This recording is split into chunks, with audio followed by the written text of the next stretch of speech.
So, boys and girls, here we are. This is a TIAC A2300 SD reel-to-reel tape deck.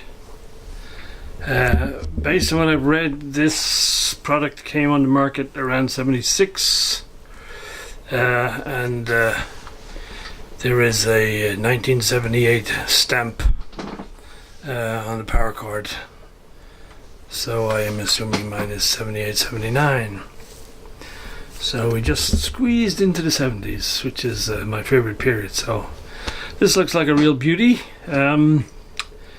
This I got off eBay from a buyer in the UK, and I'm pleased to say it certainly looks to have survived the shipping, and there's no major signs. There's no signs of any major damage here at all, and everything looks to be there. So in time we'll get to have a look inside and see what condition it's in generally. It did also come with a bag of capacitors, which the seller said was a kit of caps to completely recap it inside, which is fine because I'm not even sure if it needs it, because it's not like a valve or a tube circuit, and I usually find solid state circuitry from this time period is generally okay, but we'll have a look when we get into it. Okay, so that's package number one. Let's have a look in package number two and see what's in there. Well, what do you know? It's another TIAC A2300 SD. So the background here is I'd been searching for a reel-to-reel project for a while on eBay, but most of the things that came up seemed already restored and going for four-figure sums of money, or were in such bad state that they were really part-out machines. And then I saw this listing, which is for two of these guys. Price was pretty reasonable. My only concern was it was in the UK, and so my big nervousness was shipping.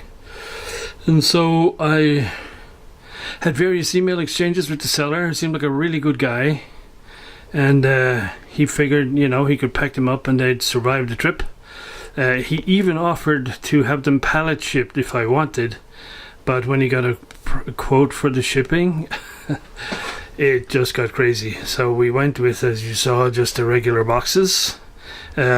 Which was really well packed with, lots of bubble wrap around the device, then more around that, and then polystyrene everywhere, and so on.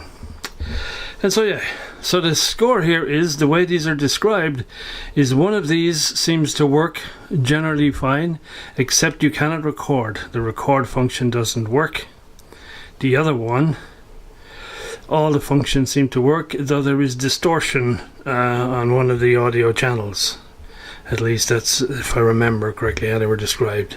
So, minimum goal here is to get one fully functioning unit between these two, and the ideal goal is to get them both fully up and running, and then I can sell on one of them for anybody who's interested. So, next I think is going to be put one of them aside while we have a look at the other one, and just start generally getting the covers off, have a look inside, and see if there's anything of any great concern that we might see inside. Oh, and the seller did say that the one that has the distortion problem does look to have a bit more wear on the heads than the other one, so obviously it's got a lot more hours on it. So I will check the serial numbers and see if they're close together or far apart or whatever, and just generally get stuck in.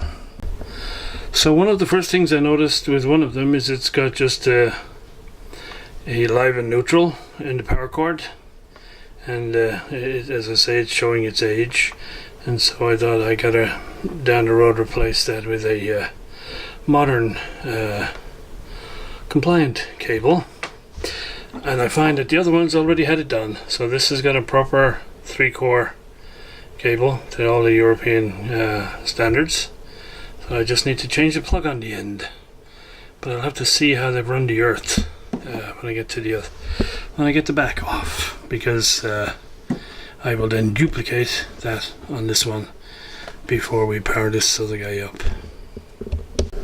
So this power cord is definitely a retrofit, because the serial number here, 12255, is earlier than the serial number on this one, which is 12804. So yes, we will definitely be doing the power cable mod. So a quick initial look inside this one. Shows everything looks to be in order, no sign of tampering, no sign of rust or anything like that that would be nasty. The build, the construction quality in here is stuff you don't see anymore. These two massive motors for driving the reels, and then this even bigger one for driving the pinch wheel. It's only one belt in the whole thing, which is from the main motor to the capstan flywheel. And so if I need one of those, I'm sure I'll be able to find one. Can't see how this cable is routed though, because there's a circuit board in there and you just can't see. So we're going to have to, if I remember correctly, you can take this bottom panel and then you can see much more. So we'll see if we can do that. So taking the bottom off didn't help much in terms of tracing the power cord. Underneath that cover, you have an informative chart which shows you the 5 different variations of this series, and my one is the one right down here at the bottom. And so the 3 boards that I'm looking at underneath, one is described as amp A, the other described as amp B, and the big module in the middle is the Dolby module. So at least I'll know where all those things are when the time comes for setting up. I guess if I took out the 2 screws holding this metal bracket, I could then slide this amp a little bit out of the way and have a look around the back. But since the unit is described as working, I'm tempted to just put the panel back on and give this guy a power up and see how it reacts. So yeah, let's go do that. Oh, a difference between this unit and the other one is this one has the single piece plastic foot arrangement, which has a slot here, and the panel just, if you like, slots in, and then there's 3 screws, one here, and one here holding it in, which is really convenient. The other set, the other deck, has single rubber feet, which is and they're much lower, so it's a lot harder to move the thing around. So I am thinking I'm going to be 3D printing a pair of these guys to fit them over here on this one. Why not? Gotta get use out of that printer. Okay guys, well here we go with first try.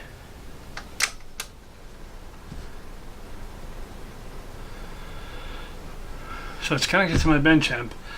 I have no idea what, if anything, is on this tape. I assume there's something on it. And so we'll see.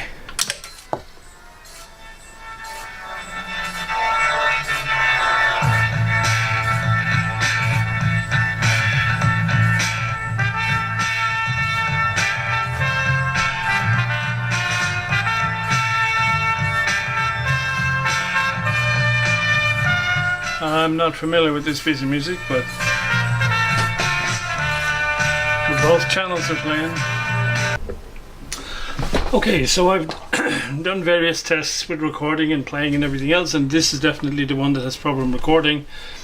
The record function works, but one of the channels is definitely distorted. So the original material recorded on the tape will play back okay, but I've just taken my old MP3 player and recorded some stuff off it, and yeah, when I play it back, it's all distorted on one channel. So that is work to be done later on. I think that and a good cleanup, and this one is probably going to be close. So I'll do the power cord on the other one, and then we'll do an assessment of the other one, and then we'll have an understanding of the work to be done. But I think I'll wrap this video for here for now, and there will be more to come very soon.